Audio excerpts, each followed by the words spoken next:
sitting out with your family on a beautiful summer day, maybe at a national park, and you hear a commotion and hear somebody yell out that they need help. Or maybe you're sitting at dinner, a romantic dinner, and you hear somebody call out for a doctor. Have you ever experienced this? Have you looked away because you didn't think it involved you? Or have you wondered what was going on but didn't think you had any skills to share, so you just turned away? Kelly Stuckey here, and I'd like to share with you the importance of CPR training and let you know how easy it can be to get trained. My husband and I were sitting in church one Sunday when a man in front of us collapsed. Now, he was a high priest, maybe a little entitled to sleep through sacrament meeting, but we knew he needed some assistance, so we quickly lowered him to the ground and began CPR, while other members assisted us by calling 911.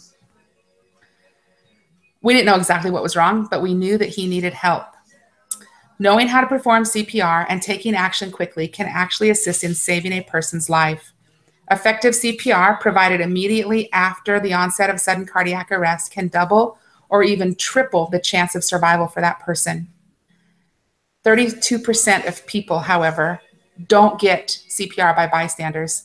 Most people don't want to help because they're afraid they don't know what to do, or they're afraid of actually touching another person. Skills aren't difficult to learn. There's safety precautions built in, and there's many different ways to become certified. So first, what is sudden cardiac arrest? And how do you know if somebody's having problems with it? In July 2016, the American Red Cross issued a statement in conjunction with National CPR Awareness Week. It says, quote, "According to the Centers for Disease Control, sudden cardiac arrest is when the heart stops beating suddenly, cutting off the supply of oxygen to the brain and vital organs. A very high percentage of people who suffer sudden cardiac arrest die before reaching the hospital. However, if people are trained and able to help, they increase that person's chance of survival," close quote. Since we don't all come with a little reader board across our forehead that says what is wrong, people around us need to rely on things that they know. So if you've had proper training, then you have an idea of what could be going on when something happens, and then have a few ideas of what to do. My husband works at the Pentagon, a very large building with 25,000 people that work there every single day. And unfortunately, heart attacks do happen. On 2 different occasions, within a very short time period of one another, 2 of his coworkers collapsed while finishing their routines at the gym. Good reason not to go to the gym, huh? This was a hard, fast collapse. Coworkers around them, airmen and soldiers that had been trained in CPR, stepped up to provide care. They didn't know what was wrong. They just knew that these 2 airmen needed some assistance. In both cases, that CPR saved their lives.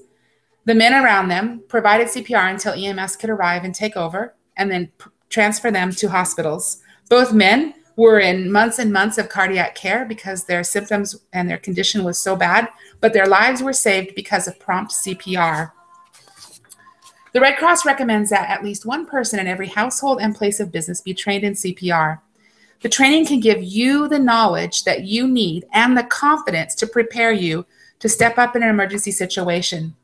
The American Heart Association has stated, quote, "If you are called on to give CPR in an emergency, you will most likely be trying to save the life of someone you know, a child, a spouse, a parent, or a friend.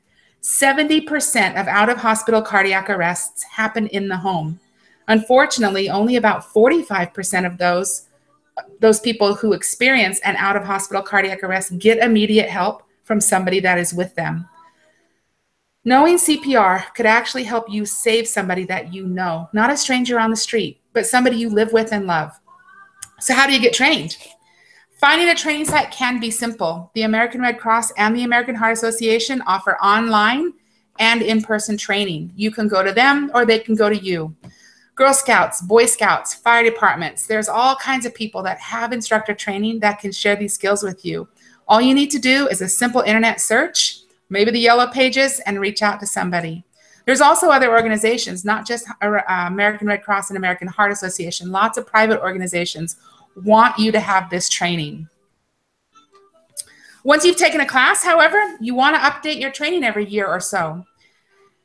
Think about this. When sitting through a presentation, studies have shown that 50% of what you hear will be forgotten within 1 hour. Within 24 hours, 70% of what you've learned is going to be forgotten. And in 7 days, 90% of that knowledge is going to be gone.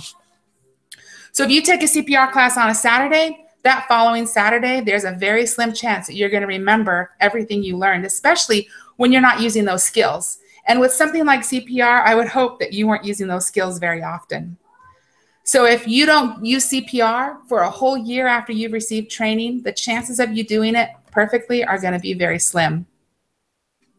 If you've ever watched a TV show with doctors and hospitals, you've probably seen some type of CPR being done. Chest compressions combined with breathing. In 2012, the American Heart Association revised its guidelines to include a hands-only CPR skill. It's 2 steps. First step, call 911. Second step, push hard and fast on the center of a person's chest to the beat of the disco song Staying Alive. That song provides 100 beats a minute, which is the recommended ratio of beats per minute that is required for effective CPR. There's a public service announcement for this new hands-on only approach. It's a little old man sitting on a park bench, and he says, "If it weren't for disco, I'd be dead." Something that you can put in your mind and remember. I want everyone to know CPR. I want to be the one surrounded by people who have been trained, because if I suffer a cardiac emergency, I want to know that somebody might step in and give care to me. You never know who it's going to be or when it's going to happen. Failure to act in a cardiac emergency can lead to unnecessary deaths. Don't be afraid. Your actions can only help. CPR is a skill that is so simple to learn.